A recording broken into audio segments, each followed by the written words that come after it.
in collaborazione con Glam Vision e Dentisti Riuniti. Il ritorno del centro-sinistra a Riva del Garda. Hanno vinto Visione e Idee e colpo a Borgo Valsugana. La destra prende Cles e Mori, pesa Fratelli d'Italia. La strana notte di Morelli a Pergine Valsugana. A Bolzano vince il centrodestra con Corrarati. La nuova sindaca di Merano rifiuta la fascia tricolore e l'ex primo cittadino che le ha passato il testimone. Gesto inutilmente odioso, ha pure chiesto il voto agli italiani. Il governo impugna la legge trentina sul terzo mandato e rimanda la decisione alla Corte Costituzionale.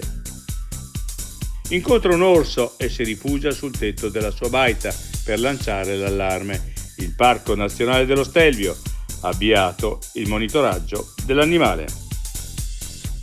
L'altra montagna. Nuove trappole automatiche per il bostrico. Sono prototipi sloveni e servono a monitorare posti difficilmente raggiungibili. I difetti visivi sono tanti: miopia, astigmatismo, ipermetropia. Il pregio è correggerli con occhiali davvero glam. Con Glam Vision puoi prenotare l'analisi gratuita della vista e poi sfoggiare i tuoi nuovi occhiali che possiamo creare per te. Scopri di più su glamvision.it.